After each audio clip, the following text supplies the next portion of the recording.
미국 전 대통령 도널드 트럼프가 다시 김정은 위원장과의 회담 추진 의사를 밝혔다.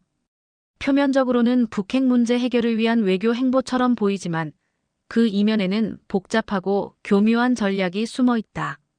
그 전략의 핵심 타깃은 아이러니하게도 북한이 아니라 대한민국이다. 한반도를 둘러싼 안보 질서, 동북아시아의 외교 판도, 기술과 산업의 주도권까지. 지금 이 순간 모든 것이 재편되고 있다. 그리고 그 재편의 중심에는 조용하지만 단호한 한국의 선택이 자리 잡고 있다. 이재명 정부는 트럼프의 예측 불가능한 거래 정치에 대응하며 기존의 동맹 프레임을 벗어난 새로운 외교 전략을 실행에 옮기기 시작했다. 북한을 향한 메시지, 미국을 향한 경고, 러시아를 통한 균형, 그리고 자주 국방과 기술 주권을 향한 눈에 보이지 않는 질주. 이 이야기는 그 어느 드라마보다 숨막히고 그 어떤 보고서보다도 현실적이며 지금도 현재 진행형이다. 과연 한국은 외교의 주체로 살아남을 수 있을까? 트럼프의 위협과 회유, 북핵의 그림자, 그리고 서울이 던진 마지막 메시지. 모든 긴장의 실타래는 지금부터 시작된다. 나는 김정은과 직접 만날 준비가 되어 있다. 핵은 협상으로만 풀 수 있다. 도널드 트럼프의 입에서 다시 김정은이라는 이름이 나온 순간 전 세계 외교가가 술렁인다. 미국 워싱턴 DC 국무부 기자실. 침묵을 깨는 단어 하나에 기자들의 손이 동시에 키보드 위를 두드린다. 김정은과의 만남 추진 공식화. 트럼프 전 대통령이 내년 대선을 앞두고 던진 이 한마디는 단순한 선거용 이벤트가 아니다. 이는 동북아 전략의 지도를 바꾸는 시한폭탄이다. 국제외교 전문지 포린 폴리시는 속보를 띄운다. 트럼프는 북한을 통해 한국과 일본을 다시 무대 위로 불러들이려 한다. 이번 협상은 평양을 향한 것이 아닌 서울을 향한 것이다. 이 시각 서울 청와대 위기관리센터 대통령실 외교안 보수석실은 급히 소집된다. 이재명 대통령은 통역도 없이 CNN 생중계를 지켜본 뒤 짧은 지시를 내린다. 그가 움직였다. 이젠 우리 차례다. 트럼프는 자신있게 말한다. 나는 압박하지 않는다. 나는 거래한다. 거래. 이 단어는 트럼프 외교의 전부다. 이익과 조건, 계산과 교환. 김정은과의 회동은 단순한 북핵 문제 접근이 아니라 한미를 향한 레버리지로 작동한다. 미국 내 소식통에 따르면 트럼프 캠프는 이미 김정은 측과 비공식 접촉에 들어갔다. 장소는 하노이도 싱가포르도 아닌 제3국의 군사비밀시설. 미군 정보당국은 이를 회담의 전조로 판단하고 있다. 서울 강북의 한 안보 싱크탱크. 이곳에선 회담 추진이 발표된 직후 전광판에 트럼프 김정은 3차 회담 임박이라는 문구가 뜬다. 한 관계자는 기자에게 말한다. 그는 늘 같은 방식으로 시작합니다. 전격회담, 대형 선언, 그리고 거래의 청구서. 이게 트럼프식 외교입니다. 그러나 문제는 트럼프가 더 이상 현직 대통령이 아니라는 것이다. 그럼에도 전 세계가 그의 발언에 반응한다. 왜? 바로 가능성 때문이다. 워싱턴 정가에선 트럼프의 재집권 가능성을 이미 48%로 보고 있다. 월스트리트 저널은 이번 회담 추진은 그의 선거 전략 중 가장 강력한 외교 카드라고 평가했다. 트럼프는 이미 첫 교섭 조건도 제시한 것으로 알려졌다. 김정은의 완전한 핵포기 대신 단계적 제재 해제와 체제 보장. 이는 2018년 하노이 회담 결렬 당시보다 훨씬 유화적이다. 분석가들은 이 안이 한국과 일본에게 더 큰 리스크를 가져올 수 있다고 본다. 한 일본 외무성 관계자는 익명을 전제로 NHK에 말했다. 트럼프는 김정은에게 미소를 보내고 있지만 우리는 긴장하고 있다. 그는 동맹을 위한 평화를 추진하는 게 아니다. 서울 용산 국방부. 합참의장실에선 밤샘 분석이 이어진다. 회담이 실현된다면 주한미군 재배치, 대북정보 공유 체계, 심지어 사드 운용 계획까지 영향을 받을 수 있다. 군 관계자는 익명으로 말했다. 트럼프가 또다시 북핵을 실질적으로 인정하려 든다면 우리 군의 작전 개념은 뿌리째 흔들릴 수 있다. 그러나 이번에는 5년 전과 다르다. 이재명 정부는 외교 피동국에서 벗어나려 하고 있다. 그 중심엔 러시아 카드가 있다. 지난주 한국 외교부가 극비리에 러시아 외무부와 접촉한 사실이 포착됐다. 장소는 제3국 대사관 뒷마당, 회의 시간 47분, 의제 북한의 군사행동 조절 방안.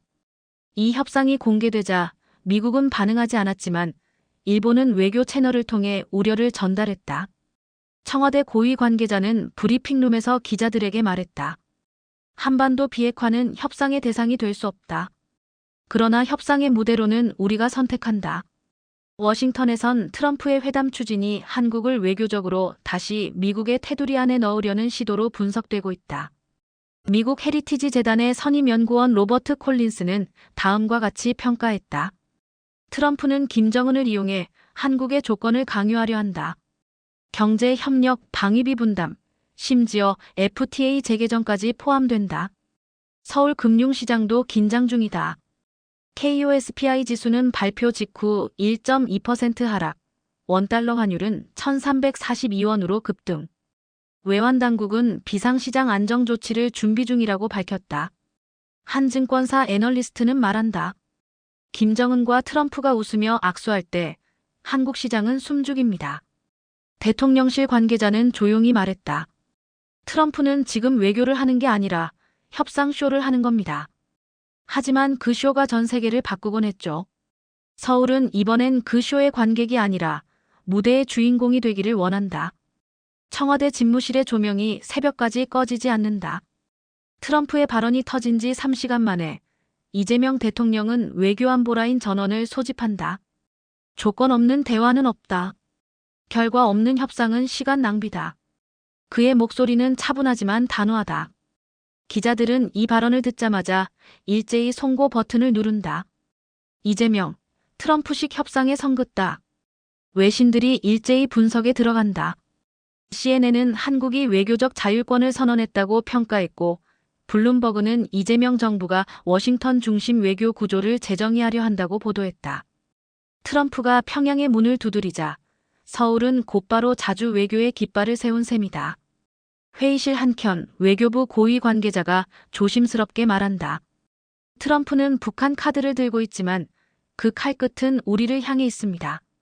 조지아 사태처럼 언제든 희생양이 될 수 있습니다. 이재명은 잠시 눈을 감은 뒤 짧게 대답한다. 우리는 더 이상 남의 협상 테이블에 초대받는 손님이 아닙니다. 이제는 테이블을 직접 만들 겁니다. 이재명 정부는 이미 지난달부터 대비책을 마련해왔다. 대통령실 외교비서관실이 중심이 되어 한반도 전략자문단을 비밀리에 구성했다. 구성원은 외교관 출신, 경제학자, 그리고 전직 정보기관 인사들로 이루어진 17명의 소수정예. 그들이 처음 다룬 주제는 미북 대화 복귀 시 한국의 대응 시나리오였다. 보고서의 제목은 간결했다. 중재에서 주체로 한국형 외교 독립 모델. 그 보고서가 대통령에게 전달된 날 이재명은 문장 하나를 밑줄 그었다. 중재는 타인의 언어로 말하는 외교다. 주체는 자신의 언어로 말한다. 그 문장이 지금 청와대의 전략이 되고 있다. 서울 외교가에서는 이미 변화가 감지된다. 미국 대사관의 접촉 빈도는 줄고 대신 러시아, 독일, 프랑스 대사관과의 비공식 회동이 늘었다. 특히 지난주 프랑스 외무부의 한 고위 인사가 비밀리에 서울을 방문해 이유영 상호주의 외교 모델을 주제로 회의를 가진 사실이 드러났다. 한 참석자는 말한다. 한국은 이제 미국의 그림자가 아니라 유럽식 균형 외교의 시험 무대가 되고 있습니다. 국회 외교통일위원회도 분주하다. 야당 의원 일부는 트럼프의 움직임에 맞춰야 한다며 전통적 한미 공조를 강조하지만 대통령은 단호히 거부했다. 동맹은 유지하되 종속되지 않는다. 그의 한마디에 회의장은 순간 조용해졌다. 그날 이후 청와대 내부 문건에는 새로운 용어가 등장했다. 조건적 동맹 미국과의 협력은 하되 한국의 이익이 전제되지 않으면 언제든 재조정이 가능하다는 원칙이다. 경제라인에서도 같은 움직임이 나타난다. 산업통상자원부는 미국의 반도체 공급망 동맹 참여 요구에 공식적으로 재검토 방침을 밝혔다. 대신 러시아와의 에너지 협력, 인도와의 기술 교류를 확대하는 안건을 상정했다. 관계자에 따르면 이미 모스크바와 천연가스 액화 기술 공동개발 논의가 진행 중이며 내년 상반기 시범사업 착수가 검토되고 있다. 이 모든 움직임은 미국 워싱턴의 신경을 자극했다. 미 국무부 대변인은 정례 브리핑에서 한국은 핵심 동맹이며 긴밀한 공조가 중요하다고 반복했지만 표정은 경직돼 있었다. 워싱턴 포스트는 논평을 통해 이렇게 썼다. 한국이 독립 외교 노선을 걷기 시작했다. 워싱턴은 지금 자신들의 가장 믿었던 동맹이 스스로의 길을 걷기 시작한 사실을 실감하고 있다. 한편 트럼프 캠프는 불쾌감을 감추지 못한다. 그의 대변인은 기자들에게 한국의 현 정부는 미국을 오해하고 있다. 트럼프는 한반도의 평화를 위한 협상가라고 주장했지만 서울의 반응은 냉담했다. 청와대 관계자는 익명으로 말했다. 트럼프가 말하는 평화는 거래의 다른 이름일 뿐입니다. 그 평화가 다시 우리를 희생시킨다면 이번엔 가만히 있지 않을 겁니다.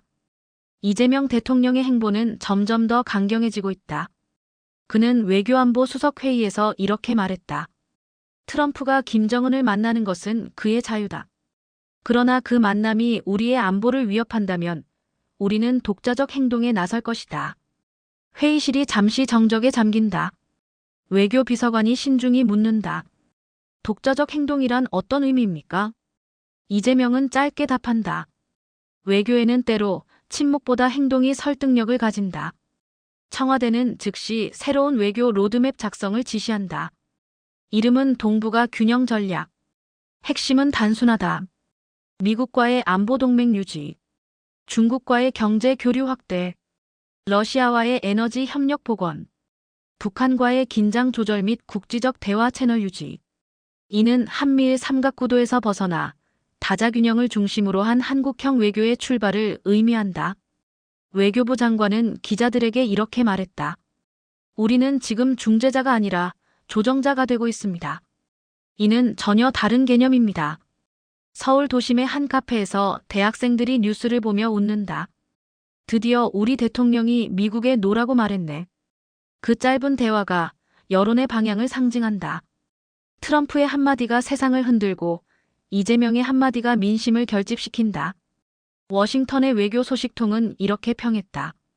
트럼프가 김정은을 향해 손을 내밀었다면 이재명은 한국의 주권을 지켜내기 위해 그 손을 잡지 않았다. 청와대의 불이 꺼지지 않는 밤.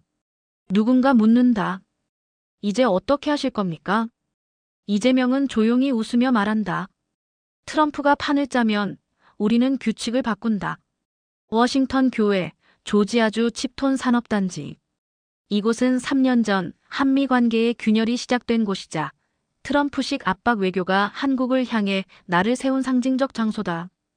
2022년 한 대형 한국 반도체 기업이 조지아에 230억 달러를 투자해 첨단 생산 시설을 건설했고 그 과정에서 미국 연방수사국 과국토안보부의 불시 방문이 있었다. 사유는 기술 보안 점검이었지만 실상은 정보 수집과 협상 압박이었다는 것이 외교가의 중론이었다.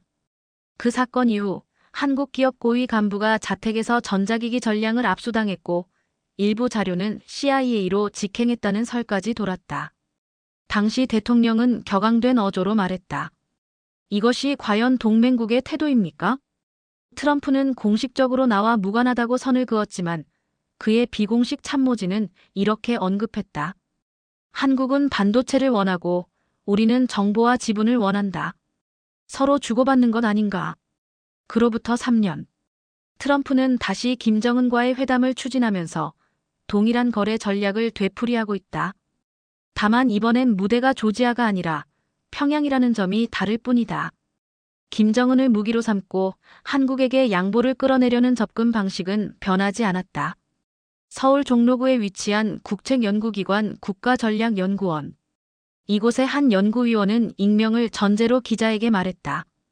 트럼프가 말하는 협상은 결국 협박입니다. 협박의 대상은 북한이 아니라 한국이죠. 국방부 자료에 따르면 당시 조지아 사건 이후 한국의 대미 산업 투자 규모는 17% 급감했다. 그 결과 미국 내 반도체 공급망 전략에 차질이 생기자 트럼프 캠프는 최근 내부 보고서에서 한국의 협력 복원을 핵심 과제로 지정한 것으로 알려졌다. 그리고 그 복원의 도구가 바로 김정은 카드다. 청와대 외교안보라인은 이에 대한 대응 시나리오를 3단계로 구분한다. 사전 조율, 미국의 요구사항을 사전에 파악하고 공개적으로 선긋기. 전략적 유보, 미북 회담과 관련된 핵심 합의 사항에 대해 독립 판단 명시. 경제적 상쇄, 한국형 반도체 전략, 유럽과의 공급망 다변화 본격 추진. 이재명 대통령은 국가안전보장회의 비공개 회의에서 다음과 같이 밝혔다. 우리는 더 이상 받는 쪽이 아니다. 동맹은 대등한 이해에서 출발해야 한다. 한 외교 소식통은 워싱턴에서 돌아오며 청와대에 보고한다. 트럼프 캠프는 김정은 회담 이후 한국이 FTA 재조정에 응할 것이라 기대하고 있습니다. 이에 청와대는 즉시 산업통상자원부에 미국과의 무역 의존도 분석 보고서를 긴급 요청했다. 보고서에는 충격적인 수치가 담겨 있다. 한국의 대미 반도체 수출 의존도 32.5%, 미국의 한국산 배터리 수입 비중 27.8%. 하지만 미국이 한국의 대체 공급처가 될 경우 소요 시간 최소 41개월. 이 수치를 확인한 이재명 대통령은 조용히 말했다. 우리가 대안을 만들면 협상력은 자연히 따라온다. 그날 밤 산업부 장관은 유럽 세계국 에너지부 장관과 긴급 화상회의를 진행했다. 의제는 다음과 같다. 유럽연합형 기술 연대 협약 체결. 반도체 소재 공동연구센터 설립. 인도러시아를 경유한 공급망 시뮬레이션 착수. 회의 후 산업부 국장은 기자들에게 의미심장한 말을 남긴다. 협상이 아닌 구조를 바꾸는 게 진짜 독립입니다. 조지아 사건의 상흔은 아직 깊게 남아있다. 당시 피해를 입은 반도체 기업은 여전히 미국 현지에서 보안 점검을 받는 중이며 직원 14명이 출국 금지를 경험했다. 그러나 지금은 다르다. 한국은 그런 상황을 반복하지 않기 위해 기술주권이라는 명확한 목표를 설정했다. 과학기술정보통신부는 트럼프의 발언 이후 즉시 한국형 반도체 자립 청사진 2030을 가속화했다. 핵심은 다음과 같다. EUV 노광장비 국산화 1단계 시험 착수. 차세대 패키징 기술 독립 개발 로드맵 발표. 미국 이외의 노광재료 공급처 확보. 일본, 독일, 네덜란드 3개국과 협상 중. 대통령은 관계부처에 이렇게 당부했다. 누군가의 기술을 빌려 쓰는 시대는 끝났다. 우리가 가진 것이 협상력이다. 언론은 이를 포스트 조지아 전략이라 명명한다. 그리고 워싱턴의 외교가에서는 초조한 기류가 흐르기 시작한다. 한 전직 미국 백악관 국가안보보좌관은 이렇게 말했다. 한국은 이제 반응하는 나라가 아니라 설계하는 나라가 되었다. 트럼프의 게임은 더 이상 쉽지 않을 것이다. 청와대 회의실 회의가 끝난 뒤 참모들이 자리를 정리하고 있을 때 대통령은 조용히 한마디를 덧붙인다. 트럼프가 또 조지아를 꿈꾼다면 우리는 서울에서 그의 꿈을 끝내줄 것이다. 서울 외교부 청사 19층. 회의실의 커튼은 완전히 닫혀 있다. 이 자리는 기자들도 접근하지 못하는 비공식 실무협의 장소다. 참석자는 외교부 유라시아 국장, 산업부 에너지정책관, 국정원 러시아 담당관, 그리고 주한 러시아 대사관 고위 외교관. 회의 시작 전 유라시아 국장은 서류를 내려놓으며 말했다. 오늘 우리는 조용히 연결된 선을 다시 당기려 합니다. 러시아. 한때 북방경제협력의 꿈이었지만 우크라이나 전쟁 이후 국제사회 제재 속에 이름조차 거론하기 어려운 존재가 된 나라. 그러나 이재명 정부는 다르게 본다. 위기 속의 기회, 고립 속의 외교 자산. 바로 그 러시아와의 재접속이 지금 극비리에 이루어지고 있다. 이 모든 움직임은 트럼프의 회담 추진 전부터 이미 작동 중이었다. 대통령실 외교비서관은 핵심 브리핑에서 이렇게 말했다. 우리가 러시아와 대화하는 이유는 단 하나, 북한을 움직일 수 있는 외부 변수는 모스크바 뿐이기 때문입니다. 정보기관의 분석도 이를 뒷받침한다. 현재 북한 무기 수출의 72%는 러시아 연계 루트를 통해 유입. 러시아 극동군사령부와 북한의 군사교류 횟수 연 4회 연 11회. 유엔 대북 제재에도 불구 해상 우회 거래 추정 경로 다수 포착. 이러한 구조 속에서 한국이 러시아와 통제된 소통을 유지한다는 것은 북한의 군사행동을 간접적으로 완충하는 효과를 가질 수 있다. 실제 서울은 모스크바와의 비공식 한라인을 복구했다.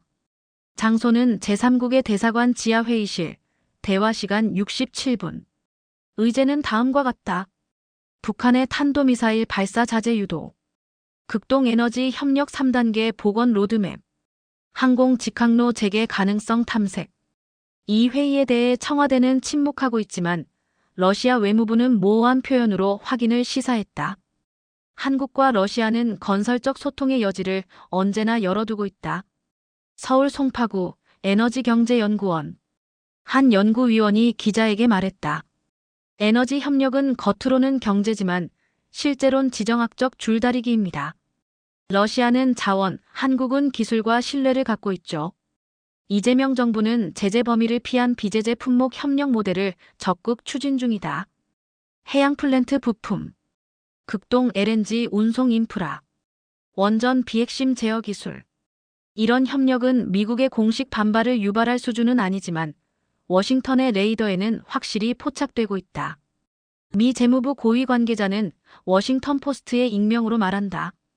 우리는 러시아 제재 체제를 유지하되 한국의 제한적 예외는 내부 검토 중입니다. 이는 동맹 관리 차원의 필요이기도 하죠. 즉 미국은 한국의 독자 외교를 전면적으로 막지 못하고 있다는 것이다. 이는 외교안보 전문가들에게 결정적 전환점으로 평가된다.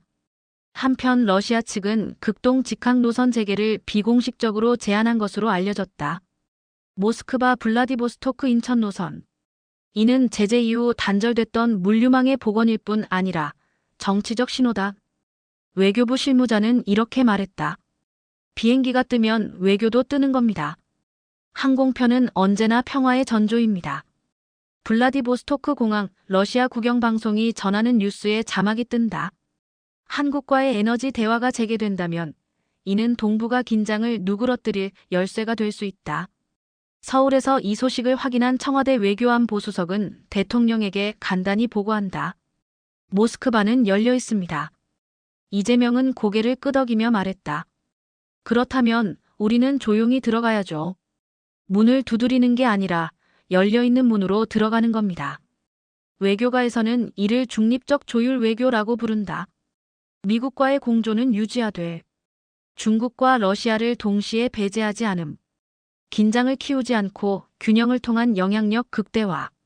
이 전략의 중심에는 바로 한국형 외교 자율성 모델이 있다. 더 이상 한미일이라는 고정된 블록이 아니라 한중러와의 유연한 채널 유지라는 실용주의가 우선시되는 것이다. 서울 여의도 국회 외교통일위원회 소속 한 여당 의원이 국정감사장에서 말했다. 우리는 이제 미국의 2선 파트너가 아닙니다. 동북아의 1선 조정자로 나아가야 합니다. 그리고 그 선언은 지금 모스크바에서 조용히 현실이 되고 있다. 항공로, LNG 협력, 통신 채널 이 모든 것이 김정은의 군사 행동을 늦추고 트럼프의 협상 프레임을 무력화할 수 있는 새로운 플랜 B가 되어가고 있다. 청와대 고위 관계자는 회의 종료 후 기자에게 의미심장한 말을 남긴다. 북한을 압박할 수 있는 방법은 두 가지입니다. 무력, 그리고 러시아. 우리는 후자를 선택했습니다. 그리고 그 선택은 옳을 것입니다. 샌프란시스코 아시아태평양경제협력체 정상회의 현장. 공식 일정은 치밀하게 조율된 정상급 회담들, 무역협정 서명식, 공동선언문 초안 등으로 가득 차 있다. 그러나 진짜 이야기는 카메라가 닿지 않는 그림자 공간에서 시작된다. 한국 대표단은 공식 일정을 소화한 뒤 회의장 인근 고급 호텔 27층 프라이빗 라운지로 이동한다. 이 장소에서 러시아 대표단과의 비공식 회동이 성사된다. APC 사무국조차 사전 일정에 포함하지 않은 사고 수준의 접촉이다. 이 회의의 핵심은 단순한 경제 협의가 아니다. 한미동맹이라는 축에 첫 실금이 간 순간 대통령실 외교비서관은 수행 기자들에게 단호히 말한다. 우리는 미국의 허락을 받아서 외교하지 않는다. 주권국가의 외교는 자율적 결정의 결과다. 이재명 대통령은 공식 연설에서 이유형 상호주의 외교를 언급했다. 이제 우리는 상호 이익을 중심으로 한 협력 구조를 고민해야 한다. 한쪽의 이익만 강조되는 협력은 지속 가능하지 않다. 청중은 박수를 보냈지만 미국 대표단의 표정은 굳었다. 특히 미국 상무부 대표가 회의 뒤 별도로 한국 대표단의 동맹 내 조율이 필요하다는 점을 언급하자 한국 외교부 제1차관은 공개적으로 응수한다. 상호 존중 없는 조율은 압박일 뿐입니다. APC 회의 직후 블룸버그는 속보를 타전한다. 한국 APC 회의에서 러시아 대표와 극비 접촉, 워싱턴은 침묵. 외교가에선 이제 한국은 미국의 사전 허락 없이 움직이기 시작했다는 평가가 퍼진다.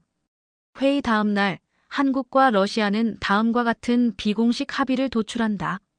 러시아 극동 항만 공동 운용 협의체 재개, 비제재 품목 중심의 무역 채널 복원, 북한과의 군사행동 조율 채널 마련. 이 세 가지 항목은 모두 동북아 안보 지형에 직접적인 영향을 미칠 사안이다. 특히 세 번째 항목, 즉 북한과의 간접 대화 채널 확보는 미국 측에 가장 민감한 문제다. 워싱턴 포스트는 이를 두고 이렇게 썼다. 한국이 북한을 미국 없이 다룰 수 있는 수단을 확보했다면 이는 전후 최대의 외교적 자립 선언이다.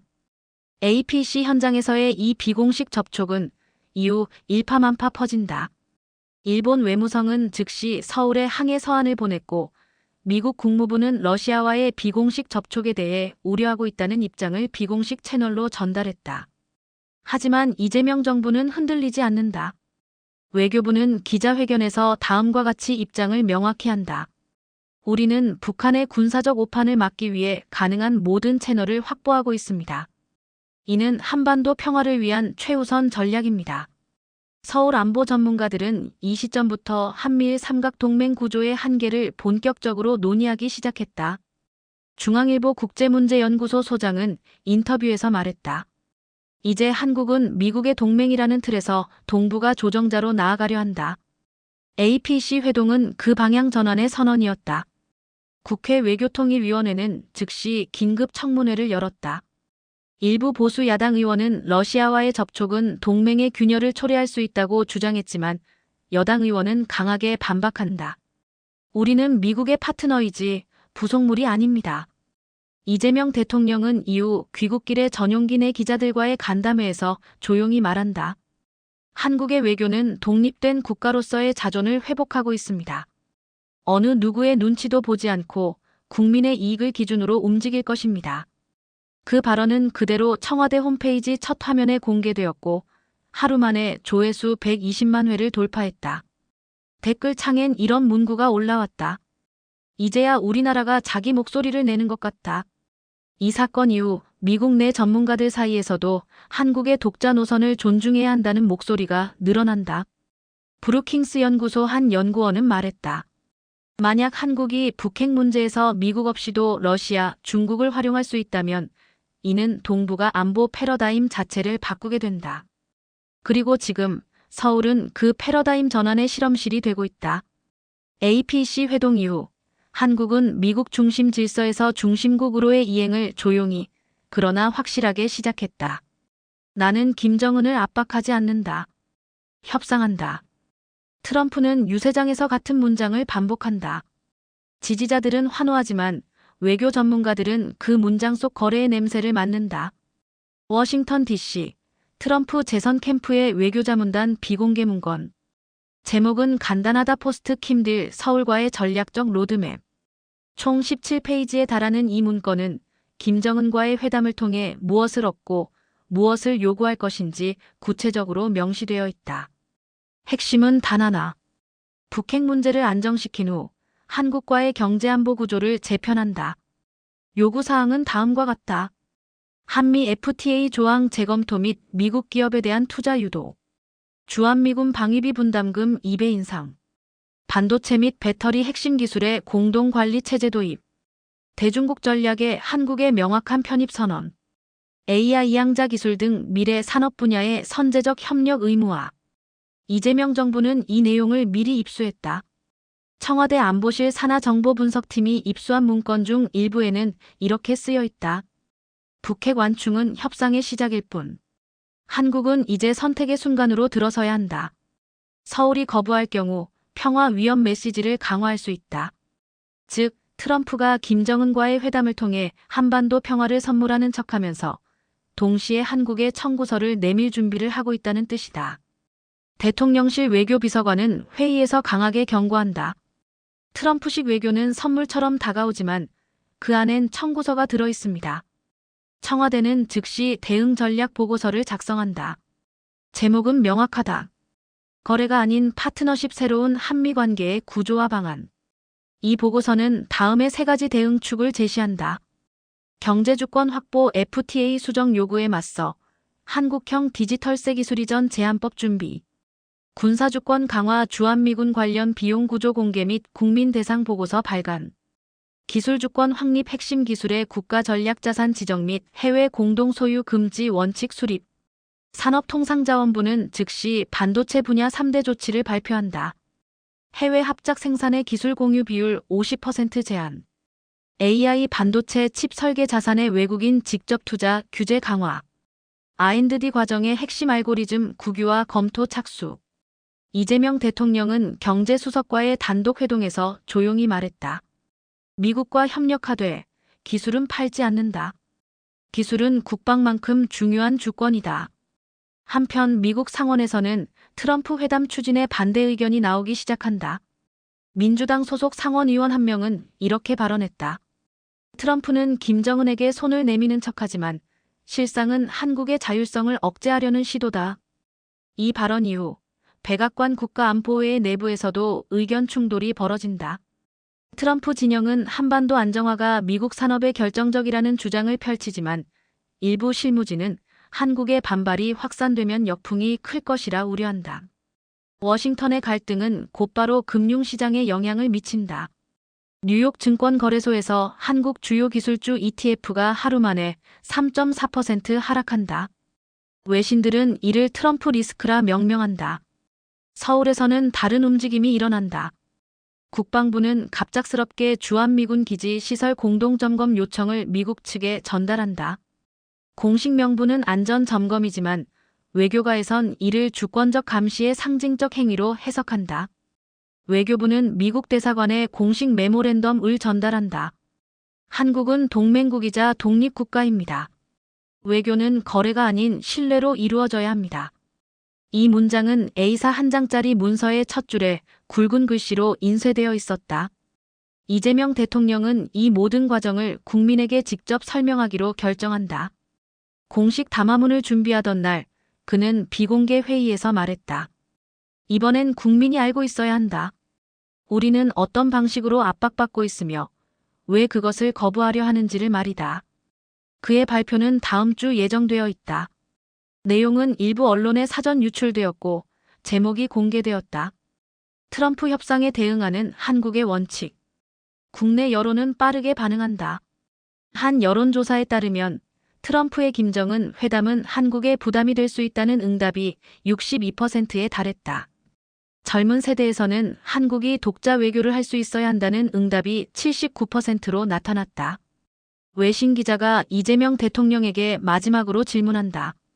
만약 트럼프가 김정은과의 회담을 통해 북핵을 사실상 용인한다면 한국은 어떻게 대응할 것입니까? 그는 정면을 응시하며 짧게 답했다.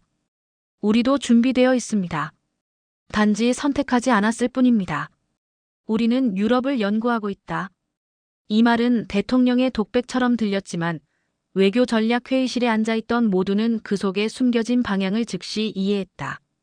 협력은 상호주의를 기반으로 할 때 지속 가능하다. 지금까지의 동맹은 일방적 요구에 대한 암묵적 수용이었다. 서울 종로구 외교부 제2차관 산하의 신외교 모델 개발팀. 이 조직은 대통령의 지시에 따라 긴급히 만들어진 태스크포스다. 이들은 현재 EU 외교 정책과 경제블록 운영 체계를 집중 분석 중이며 보고서의 제목은 다음과 같다. EU 상호주의 모델의 한반도 적용 가능성 보고서. 보고서의 첫 문장은 강렬하다. 한국은 이제 동맹이 아닌 파트너십을 선택해야 할 시점에 와 있다. 이재명 대통령은 비공개 회의에서 한 가지 주문을 남긴다. 미국은 글로벌 시장의 헤게모니를 원하지만 우리는 상호 이익의 공존을 원한다. 유럽은 그것을 구조화했다. 우리도 그렇게 해야 한다. 산업통상자원부는 즉각 움직였다. 핵심 분야를 선별해 상호주의 검토 리스트를 작성한다. 반도체 미국의 기술 제공 시 동일 수준의 기술 협력 요구 가능성 명시, 배터리 투자 유치와 인센티브 제공을 상호적 조건으로 전환, 인공지능 및 양자기술 외국 기업의 한국 내 특허 등록 기준 강화. 이 리스트는 청와대에 전달됐고 대통령은 리스트에 사인하며 말했다. 거래가 아닌 균형이다. 주는 만큼 받는 외교가 기본이다.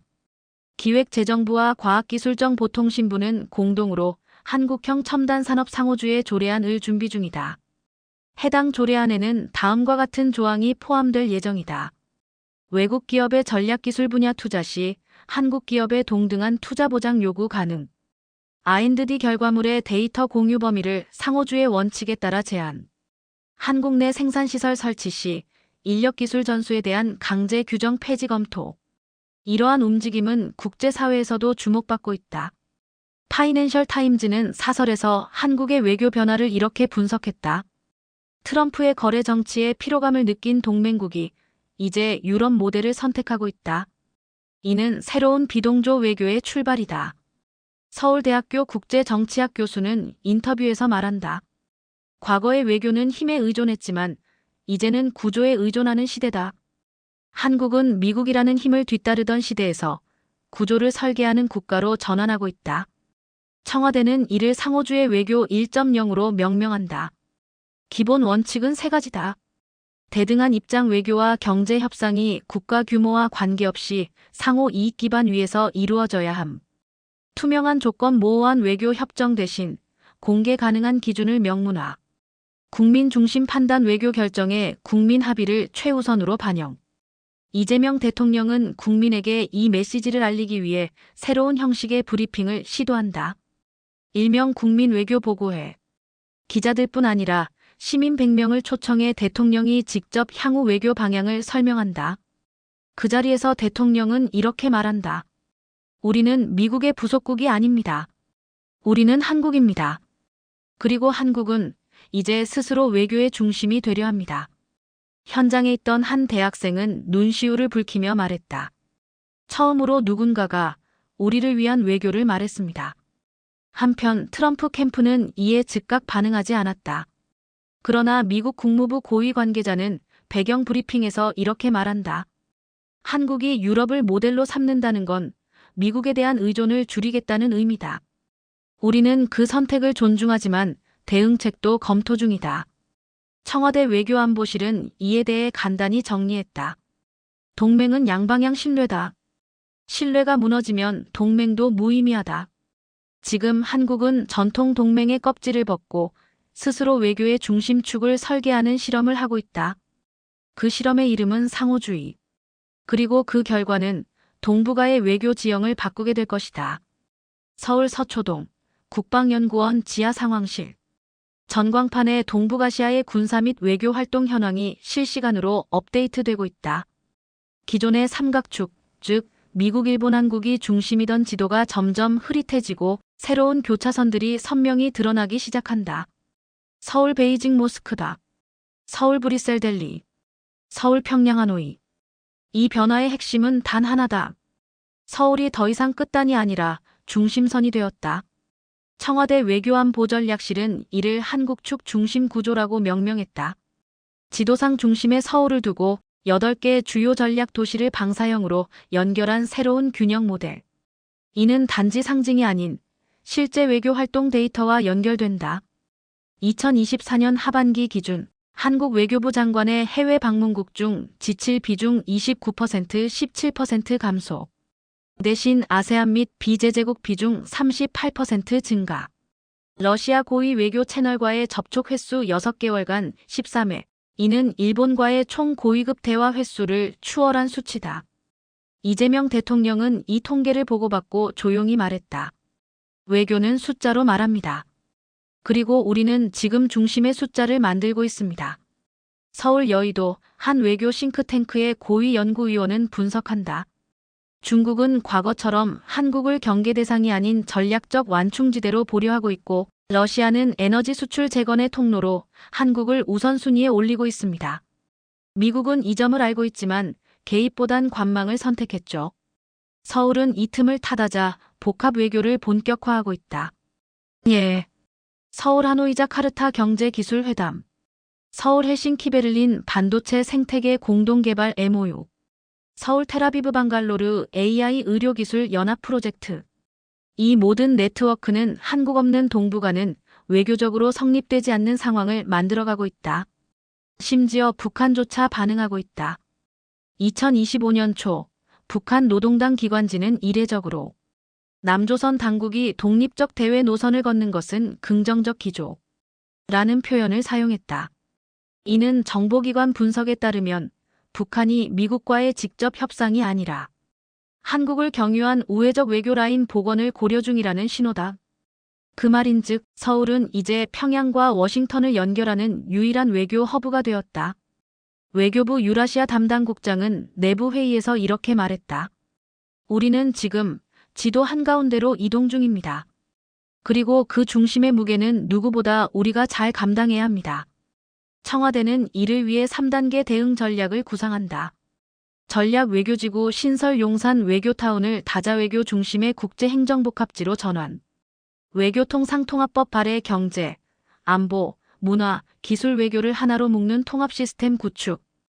AI 기반 외교정보분석센터 운영 개시 전 세계 외교 언론 및 회담 데이터를 실시간 분석하여 전략 반영. 서울 광화문. 한 시민이 전광판에 뜬 뉴스 속 문장을 읽는다. 이제 세계는 서울을 거치지 않고 동북아를 설계할 수 없다. 그는 조용히 말했다.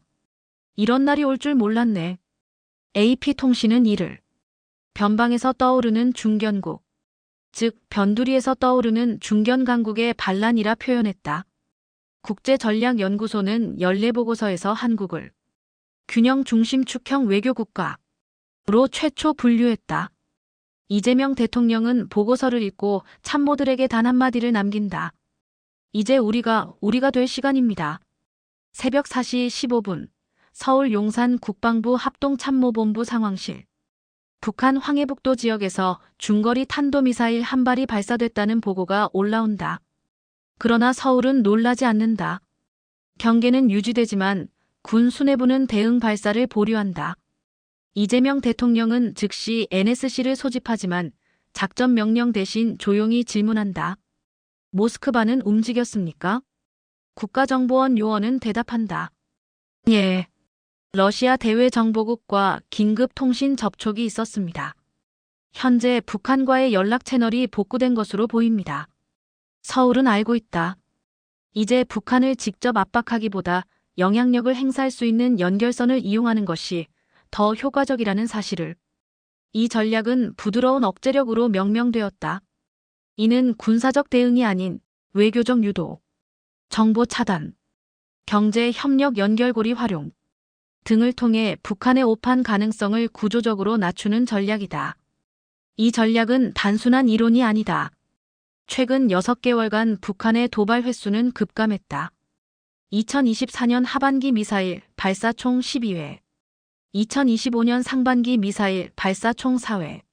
정보당국은 이 감소의 직접적 배경에 러시아, 중국, 한국 간 비공식 억제 채널 이작동 중이라 분석한다. 서울의 전략은 이렇다.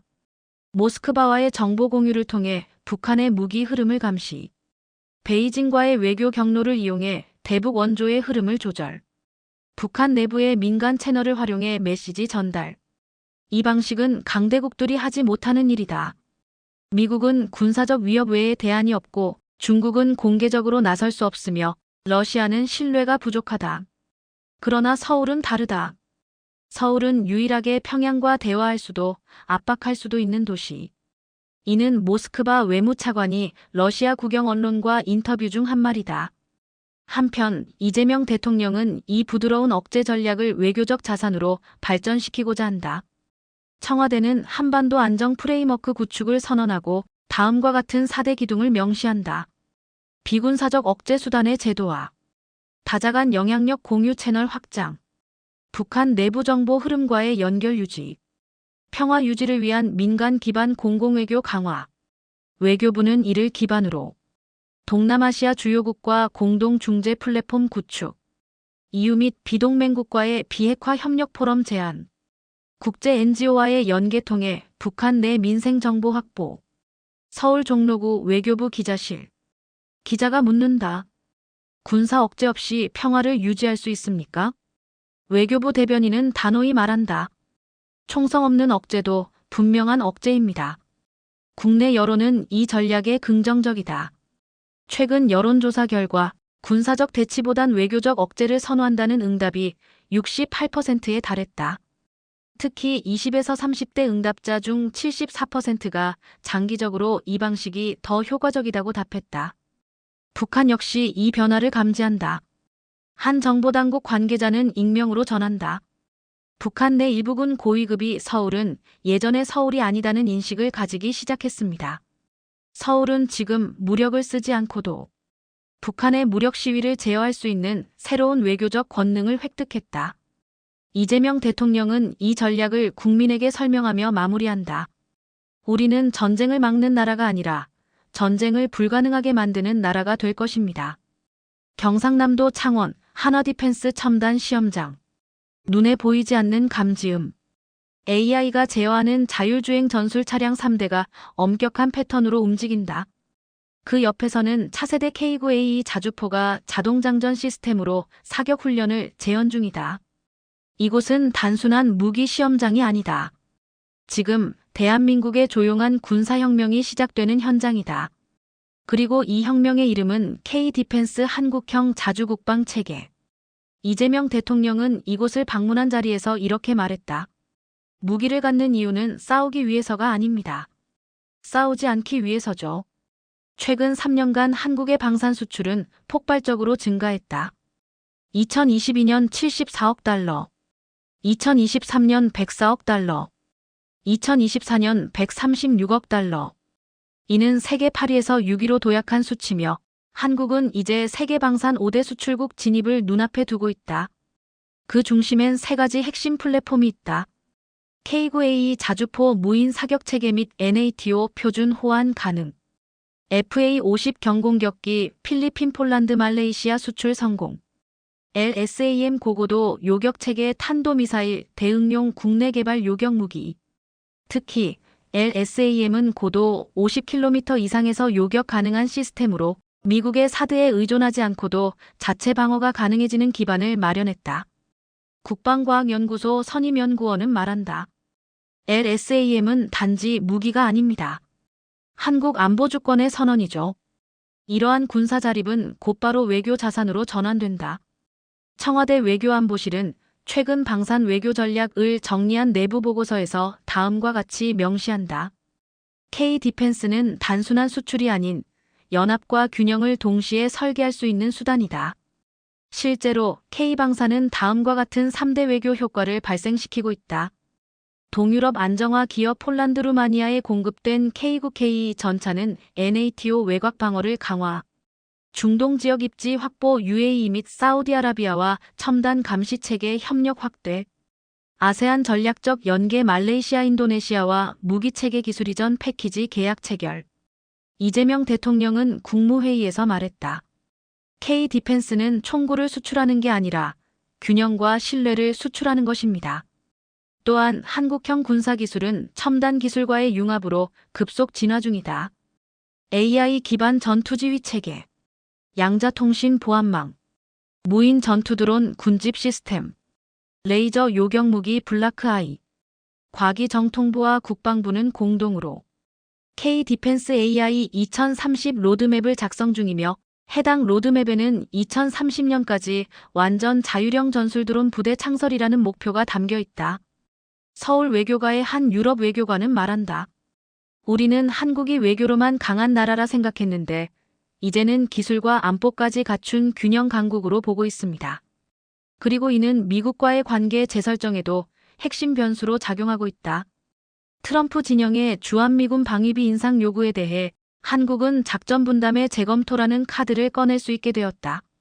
서울 합참은 내년부터 전략 독립성 지수라는 새 지표를 운영한다. 이는 연합작전 구조 내에서 한국군의 단독작전 범위를 확대하는 것으로 미군과의 관계에 있어 협력은 하되 의존은 줄인다는 방향성을 반영한 것이다. 전문가들은 이를 한국형 전략적 자립선언의 신호라고 평가한다. 더 이상 미국의 승인 없이도 더 이상 일본의 기술 없이도 한국은 스스로를 방어할 수 있는 역량을 갖춘 것이다. 이재명 대통령은 K방산 수출 계약 서명식에서 이렇게 말했다. 우리는 평화를 원합니다. 그러나 그 평화를 남에게 외주주지 않겠습니다. 이제 서울은 외교적 균형의 중심일 뿐만 아니라 안보의 축을 스스로 세우는 국가로서 완전한 위상을 갖춰가고 있다. 워싱턴 DC 국무부 지하 1층 외교전략실. 책상 위에는 대한민국이라는 태그가 붙은 두꺼운 브리핑 파일이 올려져 있다. 표지에는 이렇게 쓰여 있다. 얼라이언스 리어세스먼트 코리어. 내용은 솔직하고 때로는 냉소적이다. 한국은 더 이상 전략적 수능국이 아니다. 방위비, 기술협력, 외교 노선 모두에서 독자화가 가속 중이다.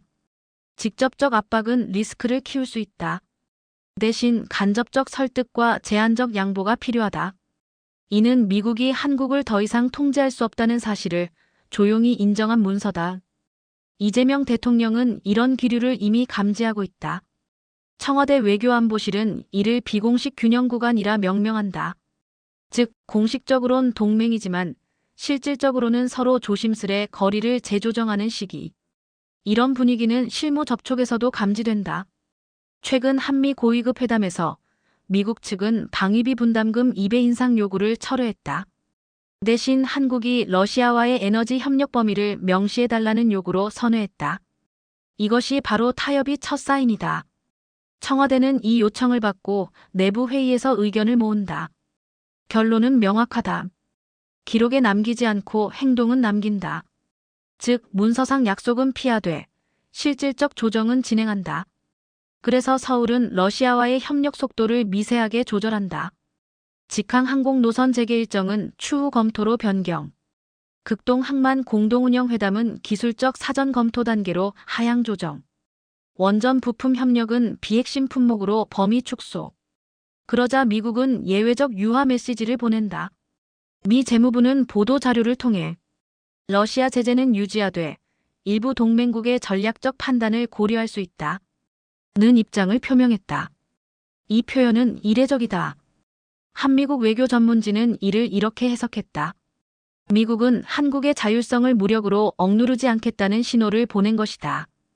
단, 이 자율성이 워싱턴의 레드라인을 넘지 않는다는 전제하에 이재명 대통령은 비공개 간담회에서 참모들에게 조용히 말한다. 그들이 처음으로 우리를 상대로 간청의 외교를 시작했어요. 우린 아직 대등하진 않지만 확실히 바뀌고 있습니다. 워싱턴에서는 점점 더 한국 변수가 독립적인 전략 고려 대상으로 격상되고 있다. 미국 국가안보회의 내 인도태평양 전략팀은 최근 내부 조직 개편을 통해 한반도 담당관 직속 직제를 독립부서로 승격시켰다.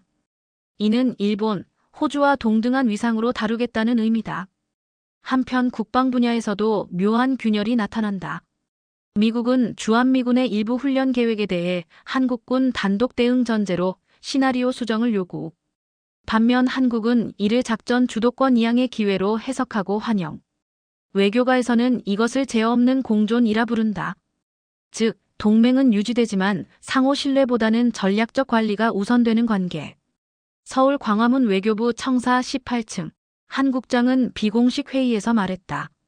지금은 우리가 목소리를 낮추는 것처럼 보이겠지만 실제론 대화의 규칙을 다시 쓰고 있는 중입니다. 국내에서는 이 상황을 긍정적으로 바라보는 시각이 늘고 있다.